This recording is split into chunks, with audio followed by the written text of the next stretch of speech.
Bonjour à tous. Merci d'être présents pour cette deuxième session. Nous étions plus de 400 la semaine dernière avec notre expert Nicolas Bouzou. Aujourd'hui, nous avons décidé de lui associer Maher Kassab.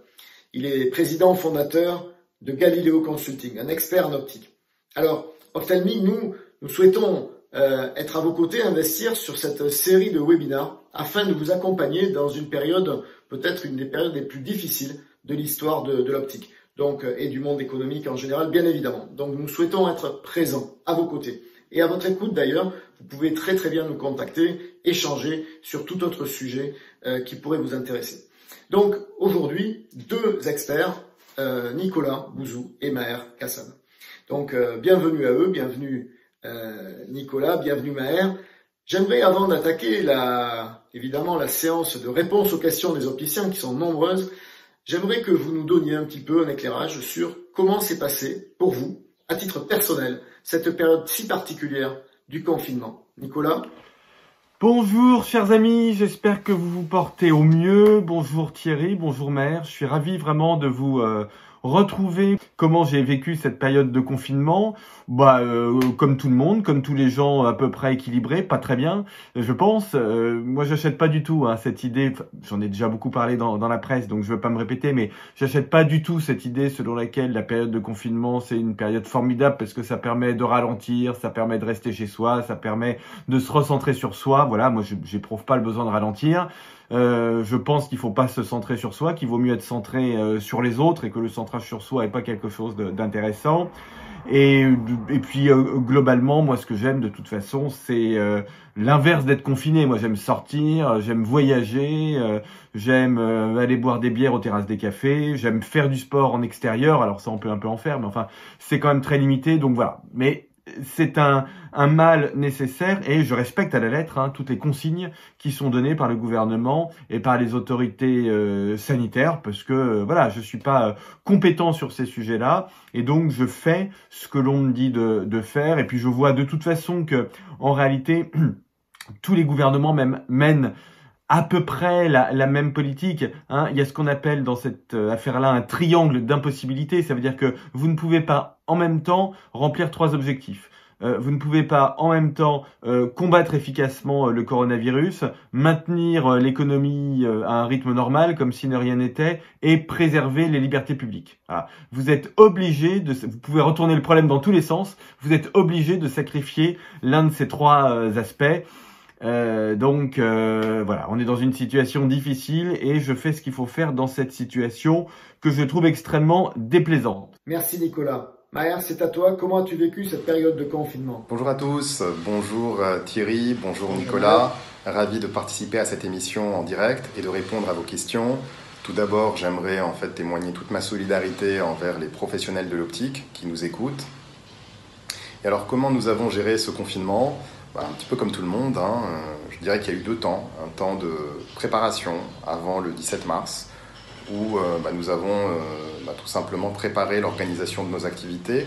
Alors nous avons, la possibilité dans nos travaux, qui sont des travaux d'études, d'enquête et d'analyse, de travailler à distance en mode télétravail. Donc nous avons préparé le mode télétravail. Et puis, depuis le 17 mars, nous avons conduit nos activités. Alors le pôle optique de Galileo, qui existe depuis de 20 ans, est un pôle très actif au sein de notre société. Nous interrogeons différents professionnels et consommateurs, plus particulièrement des porteurs de lunettes, des porteurs de lentilles de contact et des ophtalmologistes. Alors c'est spécifique à la France. En France, la filière ophtalmologiste est importante et le renouvellement de lunettes passe le plus souvent par l'ophtalmologiste. Plus de 80% des acheteurs de lunettes en 2019 ont utilisé une ordonnance qu'ils utilisaient finalement pour la première fois. Et un peu moins d'1 sur 5 ont utilisé une ordonnance qu'ils avaient déjà utilisée. Donc ça veut dire quoi? Ça veut dire en fait que quand les ophtalmologistes sont fermés, eh bien les consommateurs n'ont pas d'ordonnance et ça a un impact sur la distribution et sur vos ventes. Lorsque les ophtalmologistes travaillent moins, il y a moins d'ordonnances qui sont disponibles. Donc en France, le parcours de soins fait qu'on passe par l'ophtalmologiste, encore le plus souvent, pour renouveler ses lunettes. Est-ce que vous savez ce que représente le poids des lunettes dans le total de l'activité de l'ophtalmologiste? plus de 60%. Il y a 75% des ophtalmologistes dont l'activité lunettes représente plus de 50% de leur activité. Donc c'est très important à suivre en période de confinement, car pendant cette période de confinement, il n'y a pas pu avoir de rendez-vous chez l'ophtalmologiste et ça va avoir une répercussion sur votre activité lunettes. Nous allons en parler. Bien, merci Maher pour cette réponse étayée. Désormais, rentrons dans le vif du sujet. On voit bien les questions que vous, opticiens, avez posées. Elles sont de plusieurs ordres. En tout cas, il y a un premier chapitre qui est sur véritablement, ce que j'appelle l'urgence économique, les aides de l'État. Alors ici, il y a une première question qui est directe. Pensez-vous, ça s'adresse plutôt à toi, Nicolas, que nous nous orientons vers une période clairement inflationniste? Alors oui, vous avez peut-être beaucoup entendu parler ou lu dans la presse des interviews d'économistes qui pensent que on peut potentiellement entrer dans une période inflationniste. D'ailleurs, vous en voyez peut-être déjà des petits signes. On a des prix de l'alimentation qui commencent à augmenter. Il y a à la fois des facteurs inflationnistes et des facteurs déflationnistes. Alors, les facteurs déflationnistes, c'est le fait que les entreprises utilisent aujourd'hui très peu leur capacité de production. On est en crise de sous-production, donc on a des taux d'utilisation de capacité de production dans l'industrie qui sont extrêmement bas, et on a évidemment des entreprises qui vont sortir de la crise dans beaucoup de secteurs en sureffectif.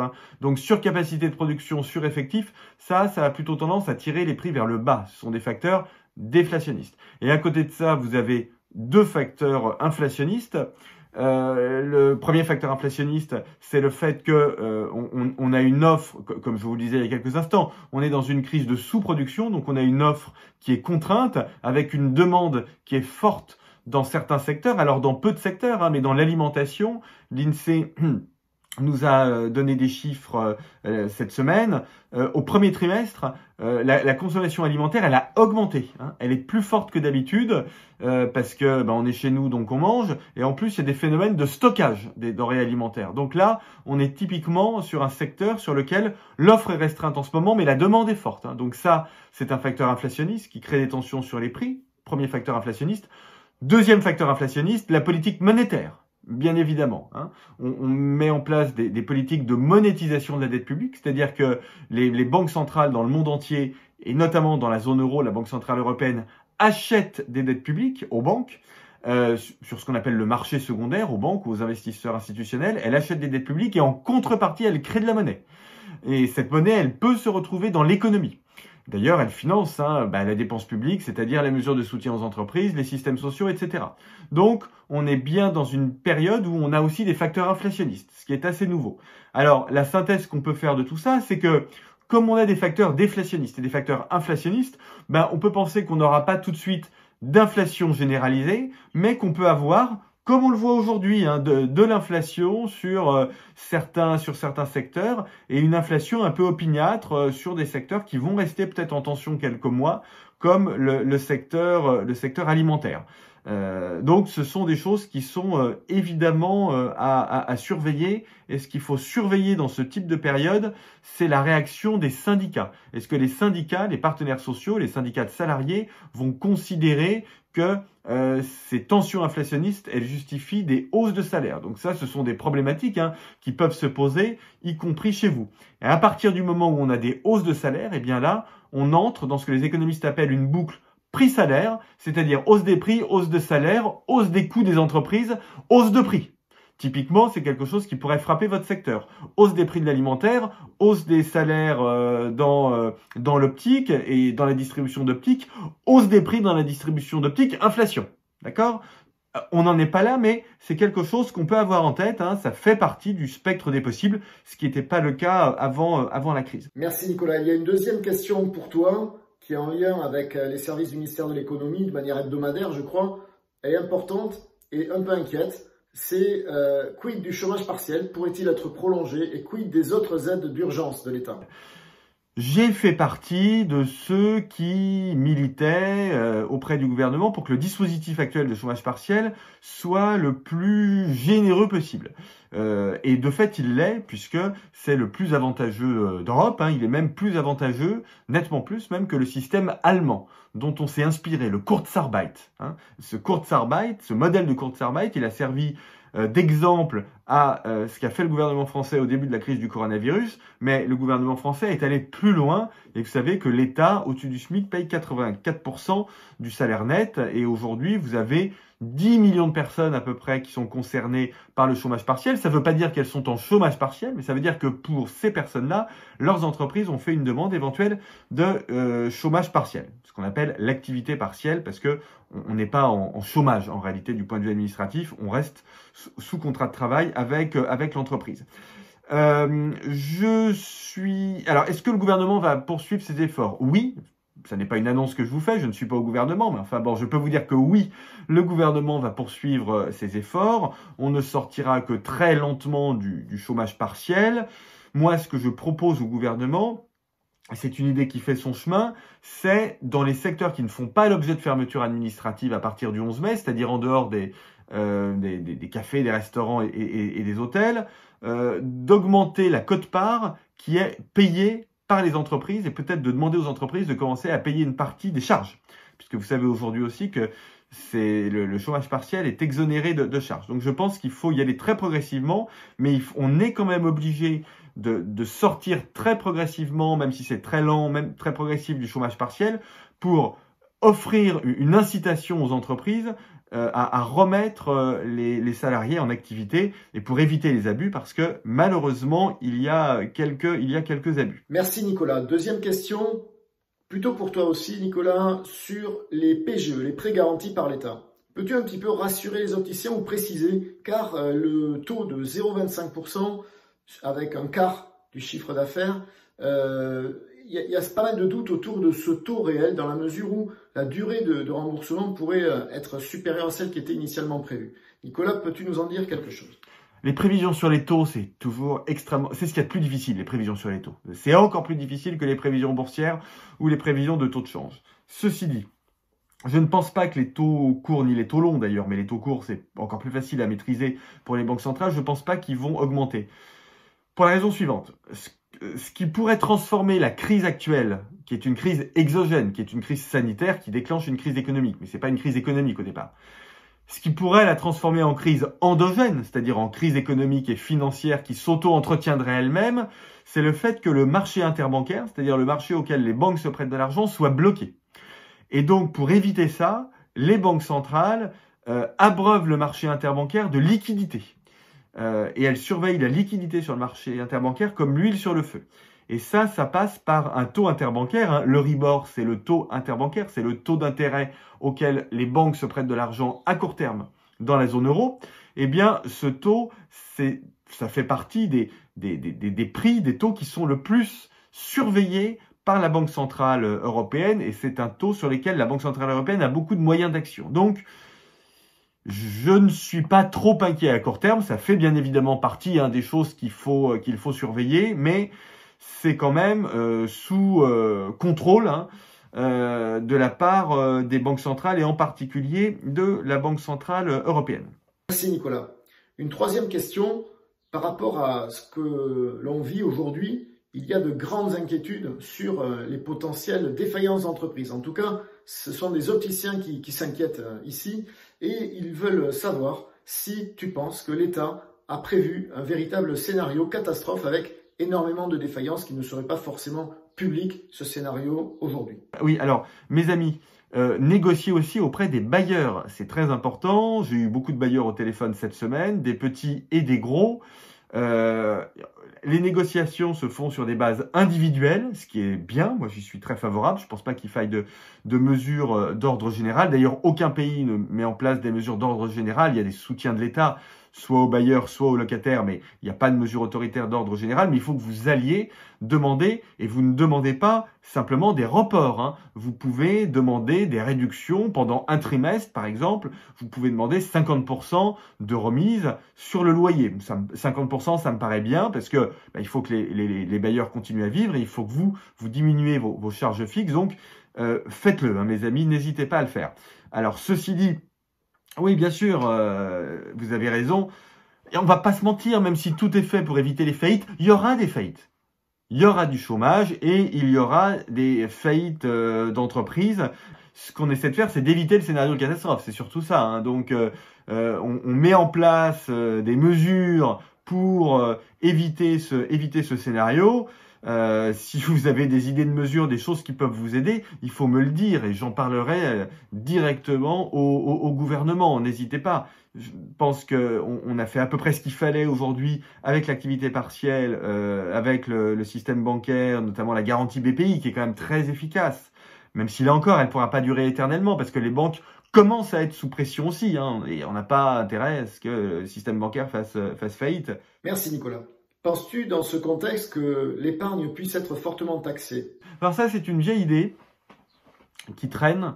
Je pense que c'est une très mauvaise idée. Je pense qu'elle n'est pas adaptée. De toute façon, aucune mesure en termes de fiscalité ou en termes de réduction des dépenses publiques n'est adaptée. On va perdre cette année entre 200 et 300 milliards d'euros parce que à cause des mesures de soutien à l'économie qui sont absolument nécessaires, que je soutiens à fond, hein, elles sont parfaitement nécessaires, et on va perdre 100 milliards de recettes fiscales et sociales. Donc, comprenez bien que c'est pas en augmentant les impôts, c'est pas en rétablissant l'ISF et en récupérant à tout casser 3 milliards d'euros qu'on va apporter le début d'une réponse à ça. Et c'est pas en faisant des économies de bout de chandelle comme on l'a fait bêtement sur les masques et en essayant de réduire la dépense publique de quelques centaines de millions d'euros ou même de quelques milliards d'euros qu'on aura le début d'un bout de solution. C'est pas ça l'enjeu. Donc ce qui permettra de solvabiliser la dépense publique, les budgets publics, qui sont d'ailleurs pas seulement les budgets de l'État, mais les budgets de l'État, de la sécurité sociale et des collectivités locales, c'est la croissance d'une part et la prise en charge de cette dette par la Banque Centrale Européenne d'autre part. Voilà, on est aujourd'hui dans cette logique-là, et donc je pense que tout ce qui est fiscalité, ça inquiète les gens, ça inquiète les entreprises, et ça ne sert à rien. Donc je suis très défavorable à ça. Alors ensuite, la question c'est ce que j'en pense et est-ce que ça arrivera. Je serais quand même étonné que ça arrive pour des raisons politiques. Enfin, je veux dire, taxer l'épargne des gens, ça me paraît politiquement infaisable. On avait quand même un climat social qui était complexe avant le début de la crise du coronavirus. Il sera aussi complexe quand les choses vont, on l'espère, commencer à rentrer dans l'ordre. Donc, je pense que ce serait vraiment la pire des idées. Et donc, j'ai quand même confiance dans le fait que, bon, ça ne se produise pas. Mais enfin, parfois, on a des mauvaises surprises. Très bien. Désormais, orientons-nous vers des questions un petit peu plus centrées sur le consommateur, sur la consommation. Évidemment, la question que tout le monde se pose. Est-ce que vous avez une idée ou quelque chose à dire sur cette balance qu'il va y avoir entre le désir de consommer, lié certainement en partie à la frustration du confinement, et aussi, parallèlement, à une forme de crainte, de peur de l'avenir, notamment du chômage. Que pouvez-vous nous en dire, et notamment sur un achat de lunettes, bien évidemment? Nicolas? Je regarde, moi, pour pouvoir vous apporter des réponses, hein, je vous l'ai déjà dit, je regarde ce qui se passe à l'étranger. Dans les pays qui ont peu confiné, comme la Corée, Hong Kong, dans les pays qui ont moins confiné que nous, comme l'Allemagne, ou dans des pays qui déconfinent progressivement comme la Chine. Je regarde les comportements de consommation, qu'est-ce que les gens consomment. Est-ce que il y a des achats plaisir, des achats non utiles? Oui, très clairement. D'ailleurs, vous avez vu que le luxe en Chine redémarre très fort, hein. Donc oui, il y a très clairement cette appétence pour la consommation et notamment pour la consommation esthétique. Donc ça, c'est quelque chose qu'il faut que vous ayez en tête, hein. C'est vraiment un élément qui est très important pour vous. Oui, il y a un désir de consommer, mais il y a deux catégories de population. Il y a une catégorie de population qui finalement s'en moque un peu des mesures d'hygiène et qu'on a beaucoup vu dans les magasins d'alimentation ces dernières semaines. Ce sont des gens, par exemple, qui n'hésitaient pas à faire leurs courses plusieurs fois par semaine ou à aller dans la boulangerie tous les matins, ou même à aller dans des magasins qui étaient ouverts, comme des jardineries, par exemple. Donc ça, c'est une catégorie de la population, mais vous avez une autre catégorie de la population qui est tout aussi importante, qui sont des gens qui sont très à cheval sur le risque d'attraper le virus. Et donc, qui sont très à cheval sur les mesures d'hygiène dans les magasins. Et ça, c'est quelque chose que l'on voit très clairement en Asie ou en Allemagne, où par exemple, les magasins de vêtements ont beaucoup de mal à reprendre. Alors les magasins de vêtements ont pas de mal à reprendre parce que les gens voudraient pas acheter de vêtements, parce qu'ils seraient pas dans cet état d'esprit, c'est pas du tout ça. C'est simplement que les gens ne veulent pas essayer de vêtements qui auraient été essayés par d'autres, et ils sont inquiets d'aller dans les cabines d'essayage, notamment celles où il y a des rideaux, qui sont pas forcément toujours faciles à désinfecter. Raison pour laquelle, je vous l'ai dit, il faut que vous soyez absolument irréprochable. Alors, de toute façon, il y a des consignes pour les commerces, pour les magasins, mais moi je pense que le port du masque, par exemple, doit être obligatoire pour vos salariés, mais aussi pour vos clients. Alors évidemment, il y a un moment où peut-être on doit enlever le masque pour essayer les lunettes, je n'en sais rien. Ça, c'est vous qui connaissez évidemment votre métier de près, mais je pense qu'il y a vraiment une ambivalence dans votre secteur, qui est un secteur très complexe et passionnant de ce point de vue-là. Est-ce qu'on a envie de retourner chez un opticien pour faire ses lunettes ou pour changer ses lunettes? Oui. Oui, puisque cette appétence, alors déjà on peut en avoir besoin, mais en plus il y a une appétence pour l'esthétique. D'ailleurs, toujours après les grandes épidémies, je renvoie à mes travaux, j'en ai déjà parlé dans mes livres ou dans des billets pour l'Express, il y a toujours une appétence pour l'esthétique qui est forte après les grandes périodes de troubles, et notamment après les épidémies. Donc ça, c'est quelque chose qui est important pour vous, mais en même temps, on est évidemment dans un secteur, l'optique est un secteur de proximité. On met les lunettes sur le nez et le virus, il entre par le nez. Voilà. Donc là, il y a une vraie complexité et donc n'hésitez pas à en faire trop. Moi, je pense qu'il y a un potentiel pour vous, on va voir, mais c'est sûr qu'on n'ira pas chez des opticiens chez lesquels on n'a pas confiance absolument à 100%. La vague de faillite et la vague de chômage, elle va arriver après la crise. Au fond, si jamais on n'a pas de deuxième vague ou si la deuxième vague du virus est maîtrisée, on peut considérer qu'on a passé le point bas de l'économie. On voit aujourd'hui qu'on a une augmentation de l'activité économique, c'est très clair. Elle est pas forte, mais c'est quelque chose aussi qu'on a vu en Chine, où on a une activité qui remonte, surtout dans les services comme les vôtres. L'industrie, c'est un peu plus compliqué, mais dans les services, l'activité, elle remonte peu à peu. Alors, elle retrouve pas le niveau d'avant-crise, mais très clairement, il y a une amélioration. Est-ce que cette amélioration, elle peut être interrompue par la vague de faillite et de chômage qui va arriver comme indicateur, comme événement retardé par rapport à la conjoncture, c'est-à-dire à partir d'octobre-novembre pour moi? Oui, bien sûr, c'est quelque chose qu'il faut surveiller. Le chômage, ça arrive 3 à 6 mois après les récessions. Donc vous voyez que si, bon, je mets de côté la période des vacances, parce qu'il y aura quand même des vacances, ça remet la très forte augmentation du chômage au début de l'automne, à la fin de l'été, tournant du 3e et du 4e trimestre. Oui, il y aura un sujet forcément de pouvoir d'achat et de consommation. Merci Nicolas. Maher, je te laisse répondre à ton tour. Alors pour répondre à cette question, je vais utiliser encore nos études et ce qu'on peut en dégager aujourd'hui et vous dire en fait à quoi est confronté le consommateur de lunettes ou le consommateur de lentilles. Il est d'abord confronté à un report subi. Une grande partie des consommateurs qui avaient prévu d'acheter des lunettes en 2020 avaient pris un rendez-vous avec leur ophtalmologiste en mars, en avril ou en mai, et ce rendez-vous n'a pas pu avoir lieu. Donc, il va y avoir un report. Ensuite, une très grande partie des consommateurs qui avaient des rendez-vous en mai ou en juin ne vont pas s'y rendre. Une grande partie des ophtalmologistes vont prioriser, à partir de la reprise, des actes d'urgence plutôt que le renouvellement de lunettes. Une grande partie des ophtalmologistes, et la majeure partie, vont mettre en place une politique de distanciation sociale à partir de tout simplement le mois de mai, pour que les salles d'attente ne soient pas pleines, et donc ils vont recevoir par exemple un patient toutes les 30 minutes plutôt qu'un patient toutes les 15 minutes. Donc ils recevront un flux moindre de patients. Ils auront tendance à prioriser des actes de type rétine que des renouvellements de lunettes. Or on sait que la lunette, c'est 60% de leur acte. On sait aussi que l'acte d'achat de lunettes, elle passe par un ophtalmologiste avec une ordonnance que je récupère auprès de mon rendez-vous. Donc, vous allez être confronté à un report des ordonnances pendant toute l'année 2020, d'ordonnances qui n'ont tout simplement pas pu avoir lieu. Très bien Maher, mais quelle serait dans ce cas-là la réponse à proposer?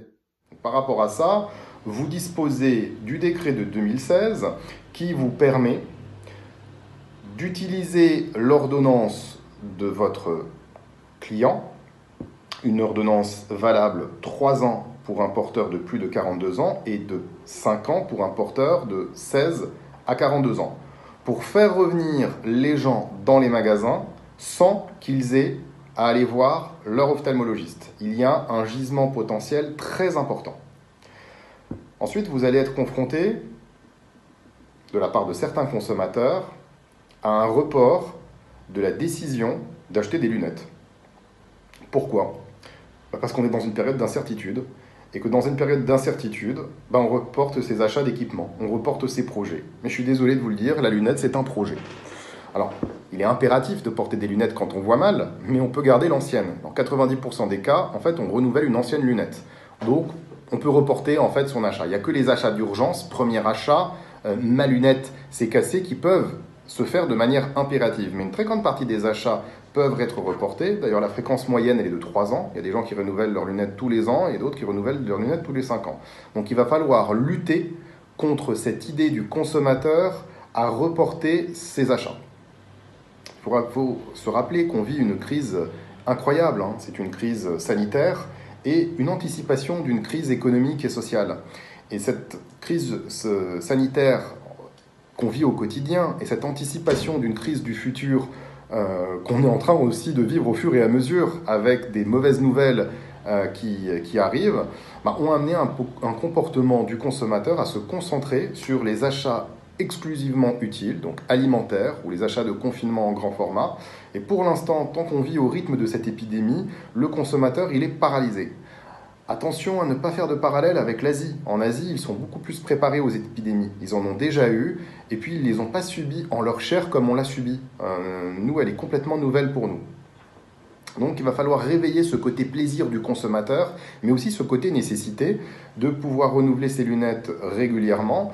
On parle beaucoup en fait de la bonne observance d'un certain nombre de patients qui ne suivent plus leur médecin parce qu'ils ont peur de sortir de chez eux, mais il faut aussi parler de la bonne observance en lunettes et en lentilles, et je crois que l'opticien il a un rôle clé fondamental pour pouvoir garantir la pérennité du service lunettes et lentilles aux Français à une période où l'accès à l'ophtalmologiste sera encore plus difficile pendant globalement toute l'année 2020, accès qui était déjà difficile.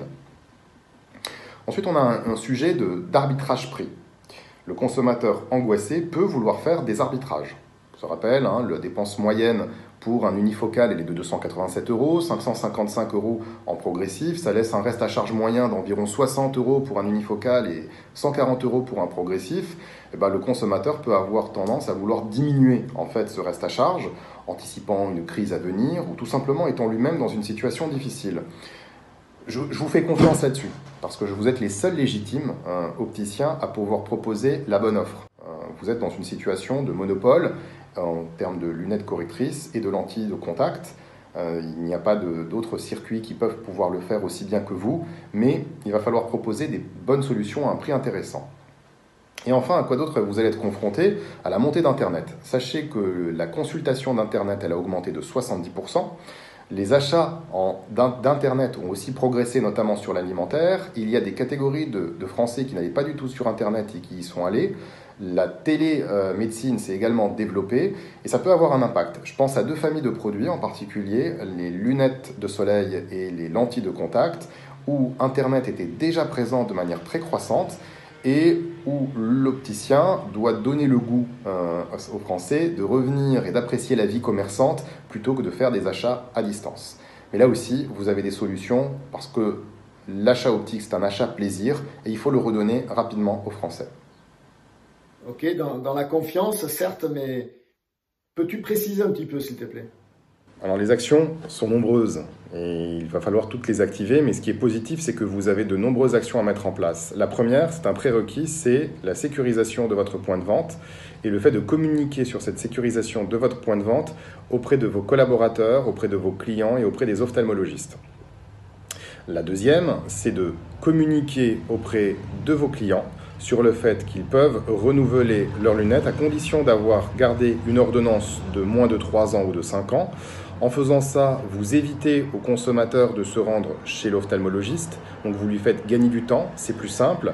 Vous lui évitez aussi d'aller dans une salle d'attente d'ophtalmologiste où il peut croiser d'autres personnes. Vous pouvez prendre rendez-vous avec lui. Il y a beaucoup de consommateurs en fait, qui n'ont pas pu ou qui n'auront pas pu aller voir leur ophtalmologiste dans toute cette période. Et ça vous permet de vous positionner comme un garant de la santé visuelle, spécialiste de la réfraction et gage de sécurité pour la santé de vos patients. Après, il va falloir avoir en fait des offres tactiques. Il y a aujourd'hui de plus en plus de personnes qui passent de plus de temps sur leur écran à cause du télétravail. Donc les sujets autour du travail sur écran, de la lumière bleue, de la sursollicitation, de l'accommodation avec des périodes longues en vision de près sont des sujets qui vont être porteurs, qu'il va falloir en fait avoir. Il faut aussi, à mon sens, parler de solaire. La saison du solaire n'a pas encore commencé pour tous les Français, puisqu'ils ont été confinés. Je pense en plus tactiquement que c'est intéressant de faire de la promotion sur la solaire non correcteur, puisque de toute façon c'est un marché qui vous échappe et qui a tendance à se reporter sur Internet et sur des magasins non spécialisés optiques. Donc allez-y, ça vous fera revenir des gens dans les magasins. Positionnez-vous aussi sur la lentille de contact. Les ophtalmos auront moins de temps pour adapter. Et puis l'adaptation, ça amène le patient à rester dans le cabinet. Or, on veut éviter justement ce contact entre les personnes dans les salles d'attente. Donc vous rendrez un service aux ophtalmos dans cette période-là et également aux patients qui auront envie de reporter des lentilles de contact. Donc ne les envoyez surtout pas sur Internet. Soyez présents sur cette activité-là. Bref, toutes ces initiatives doivent se multiplier et surtout ayez à la foi dans votre capacité de commerçant, de créateur d'émotions, de créateur d'expériences. Vous et vos collaborateurs, vous devez créer une aspérité positive. La distanciation, c'est bien, la sécurisation, c'est bien, mais ce n'est pas ce qui va vous faire rentrer des gens dans les magasins. Dans ce contexte, maintenant, je m'adresse à vous deux. Dans ce contexte potentiellement inflationniste, quid des contraintes finalement liées au principe des réseaux de soins qui ont tendance évidemment à plafonner les prix. L'opticien ne pourra pas donc tout le temps augmenter les prix s'il le souhaitait. Je sais qu'il y a beaucoup de choses sur les réseaux de soins. Alors on connaît tous évidemment les avantages et les inconvénients des réseaux. D'ailleurs on appelle ça des réseaux de soins au sens général, mais pour vous ce ne sont pas véritablement des réseaux de soins. Mais bon, on sait très bien que l'avantage de ces réseaux, c'est que ça apporte des volumes en théorie, et que l'inconvénient, c'est que ça diminue les prix, il y a des prix plafonds, et ça diminue les marges unitaires. Oui, évidemment, il y a un sujet, moi je pense qu'il faut que vous en parliez avec les réseaux. Il y a un sujet parce que je pense que vous aurez moins de volume, forcément, me semble-t-il, ces prochains mois. Et donc si vous avez moins de volume et des marges unitaires qui restent faibles, ça veut dire que globalement, vous aurez moins de marge dans un contexte de trésorerie qui est évidemment un contexte très, très tendu. Alors même que mon conseil, je vous l'ai déjà dit, c'est d'être le plus liquide possible. Rester extrêmement liquide parce que même si je pense que la deuxième vague, si elle arrive, sera quand même maîtrisée parce que ces mesures de distanciation physique, forcément, elles vont avoir un impact positif sur le contrôle de l'épidémie. On a quand même le devoir de se prémunir économiquement contre la deuxième vague et donc il faut conserver des trésoreries qui sont des trésoreries extrêmement liquides. Donc, il faut faire attention à ça et il faut regarder les contrats avec les réseaux et faire ce que l'on fait avec les bailleurs dans la mesure du possible, c'est-à-dire expliquer qu'on est dans des circonstances exceptionnelles. Et oui, nous sommes aujourd'hui dans des circonstances exceptionnelles et donc il faut négocier, tant que c'est possible, des avenants au contrat. Alors là-dessus, je voudrais ajouter quelques points. Les réseaux de soins sont aujourd'hui une réalité, mais ils sont une réalité minoritaire. Plus de la moitié des Français ne passent pas en fait par des réseaux de soins pour leur achat d'optique. Et il est tout à fait aussi possible de résister en France sans passer par un réseau de soins. Alors le réseau de soins, il apporte un volume à un opticien, il lui permet aussi d'avoir des consommateurs qui ont un reste à charge maîtrisé, souvent qui a un reste à charge nul. mais on doit de toute façon auprès de sa clientèle de réseau de soins continuer en fait à éduquer ses consommateurs sur le produit, proposer d'autres produits qui pourraient être bénéfiques pour le consommateur comme les lentilles ou le solaire, et se dire aussi qu'il y a différents modèles d'activité qui sont possibles avec conventionnement réseau ou sans conventionnement réseau, et que le rapport le plus important c'est celui entre le Français et son opticien. Le Français choisit son opticien plus qu'il n'appelle sa mutuelle pour choisir son opticien encore en 2020. Il y a un rapport très fort de proximité entre les Français et leurs opticiens. Ce sera valable encore pour moi dans les prochaines années. Merci Maher. Nicolas, Maher, une question d'orientation des investissements pour un opticien. Dans ce contexte où peut-être que le magasin sera moins fréquenté, vaut-il mieux baisser les investissements sur le point de vente, sur le design par exemple, ou sur le concept, et plus investir en communication? Alors, déjà, aménagement et rénovation du point de vente, et pourquoi pas? Je vais vous dire, moi, ce que je conseille aux entreprises et à mes clients, et ce que je m'applique à moi-même, la bonne façon de réfléchir. Partons d'un scénario pessimiste, scénario deuxième vague. Et donc, maintien des mesures de distanciation physique jusqu'à ce que l'épidémie soit arrêtée, c'est-à-dire au pire jusqu'à ce que l'on ait un vaccin. Peut-être dans 2 ans. D'accord? Donc, scénario du pire. Ça veut dire qu'on doit maintenir la mesure de distanciation physique pendant 2 ans.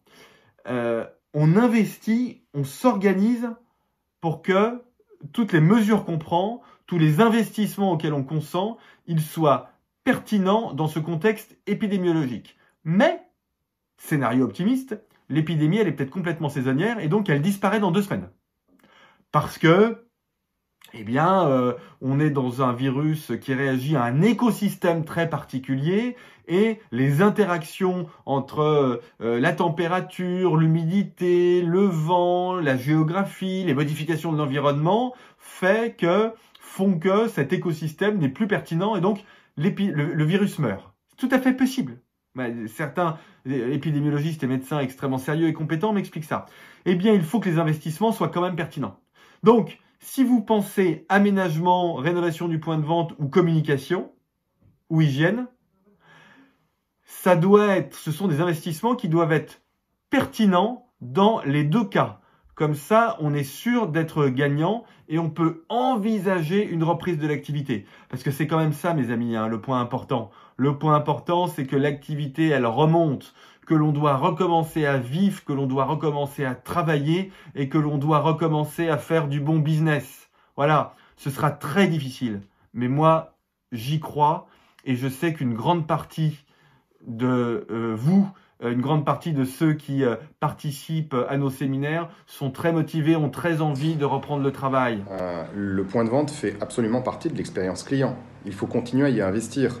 On ne peut pas se concentrer uniquement sur la livraison et la logistique. Le consommateur, avant tout, il rentre dans un magasin parce que ce magasin lui plaît, parce que cette vitrine, elle est agréable. Donc il faut continuer à investir dans l'aménagement de vos magasins pour donner envie aux gens d'y rentrer. Autre question, on sait pendant cette période, de nombreux opticiens nous ont demandé de livrer directement les porteurs de lentilles à leur domicile. Et il y a une question à ce sujet qui dit, est-ce que le fait que ça puisse se systématiser après la crise peut engendrer une problématique pour l'opticien, l'assimiler finalement à un site internet, lui faire perdre peut-être quelque chose? Donc vos avis là-dessus. Merci. Proposer ça comme service, oui, parce que vous allez avoir des consommateurs qui n'ont pas envie de repasser en magasin, mais votre intérêt à vous, c'est que le consommateur revienne dans le magasin pour créer cet échange. Déjà, le consommateur, il vient tous les 3 ans. Donc, qu'est-ce que vous voulez faire? Vous voulez encore en plus le voir moins souvent? Non, il faut le voir régulièrement, son consommateur. Donc, c'est l'occasion de pouvoir lui donner une information complémentaire, c'est l'occasion de lui parler d'autres produits, c'est l'occasion de pouvoir démontrer le choix que vous avez fait, c'est l'occasion de pouvoir lui faire essayer les lunettes que vous lui avez vendues, c'est l'occasion de lui donner des conseils sur la famille lentille au niveau de sa manipulation, au niveau de son port, c'est l'occasion de créer un contact entre vous et le consommateur. Donc je pense que la livraison à domicile, c'est un plus, mais il ne faut pas la généraliser. parce que votre objectif, c'est de ne pas vous faire distancer par Internet. Et si vous utilisez les méthodes d'Internet, vous serez perdant à ce jeu-là. Je pense que c'est quelque chose d'optionnel qui doit être proposé au consommateur. Et si ça peut lui rendre un service, c'est bien. Tout comme la prise de rendez-vous, c'est quelque chose d'optionnel qui doit être proposé aux consommateurs. Mais les consommateurs, ils ont le plaisir d'aller chez leur opticien. N'oublions pas qu'il y a un acte sympathique de choisir sa monture, d'être conseillé, de revenir, de parler à un commerçant auquel on est fidèle dans 70% des cas, qu'on a l'habitude de revoir. Le fait de passer en fait un point de vente optique, c'est pas un acte uniquement médical, hein. C'est pas un acte médical, c'est un acte de plaisir. Donc le consommateur, il ne faut pas le repousser. Sur la livraison, je prends l'exemple souvent des restaurants qui à un moment donné se sont dit en fait on va apporter des bénéfices en plus et on va développer à travers les réseaux La Fourchette, Uber Eats, la livraison à distance. En fait, ils ont donné de grosses marges aux distributeurs, type La Fourchette et Uber. Les consommateurs ont pris l'habitude de se faire livrer plutôt que d'aller dans les restaurants. Et aujourd'hui, ce ne sont plus les restaurants en fait, qui font la cuisine. Ce sont ce qu'on appelle des dark kitchens, c'est-à-dire des restaurants qui sont cachés du consommateur où des gens font la cuisine. Donc, il faut faire attention en fait avec tous les systèmes digitalisés. Quand on est un retailer et qu'on a un bail et qu'on a un local, ce qu'on doit en fait valoriser, c'est l'accès du consommateur à ce service physique. On peut compléter par un service digital, mais on ne doit pas le remplacer. C'est la raison d'être d'un retailer. Donc, poussez les consommateurs à venir chez vous et à revenir parce que c'est ce qu'ils aiment, c'est ça qu'ils ont envie. Ça fait partie de la vie commerçante. Soyez très vigilants avec le fait de vouloir copier Internet ou la livraison parce que vous ne serez pas meilleur qu'eux. Ce sera toujours plus facile. Pour Internet, ils n'ont pas de bail à payer, ils n'ont pas de frais marketing, ils ont moins d'employés. Vous avez tous ces frais-là. Donc la valeur, vous la donnez dans l'expertise lorsque vous êtes en face à face. C'est celle-ci que vous devez travailler. Bien, avant-dernière question, vous semble-t-il pertinent pour les opticiens de développer un business de visière ? Protection évidemment sanitaire, votre avis? Alors, oui, on peut vendre des visières européennes, pas de problème là-dessus. Je dirais que l'opticien, il est quand même très challengé sur son cœur de métier. La lunette correctrice, les lentilles de contact et la solaire, c'est un marché important qu'il doit défendre.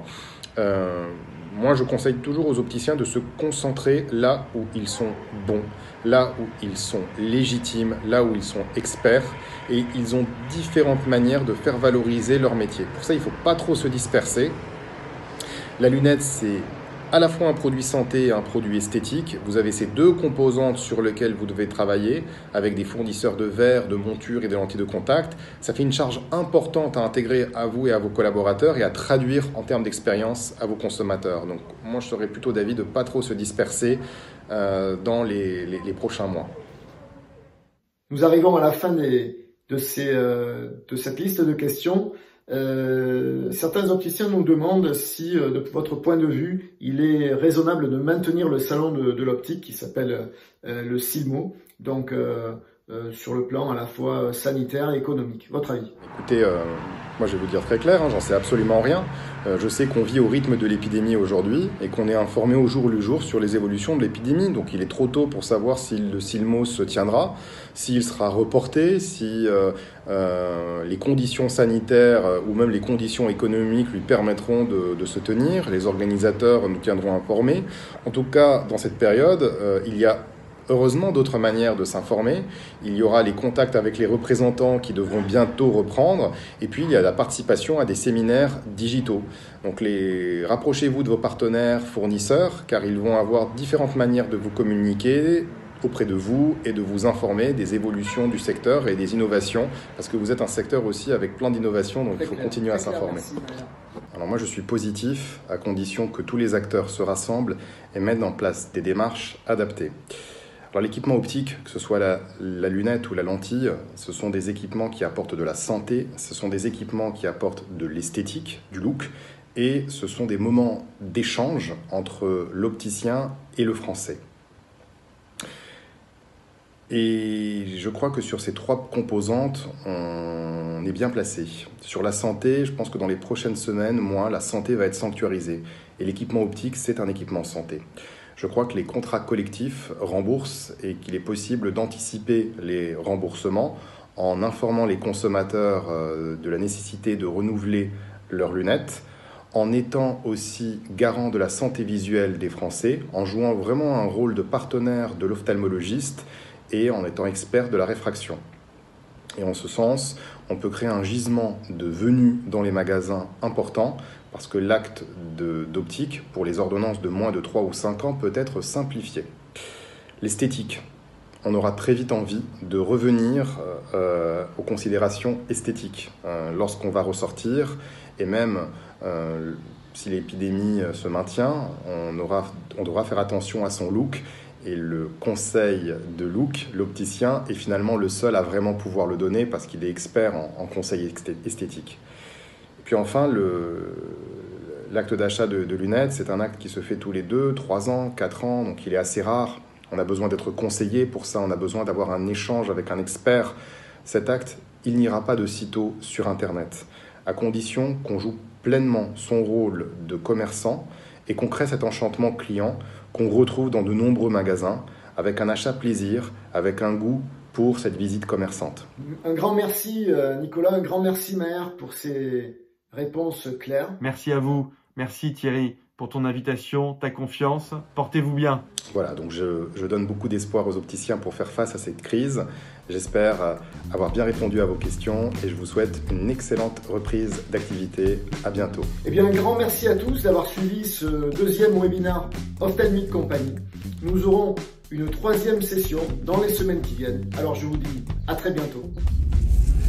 Ophthalmic, votre partenaire pour la vie.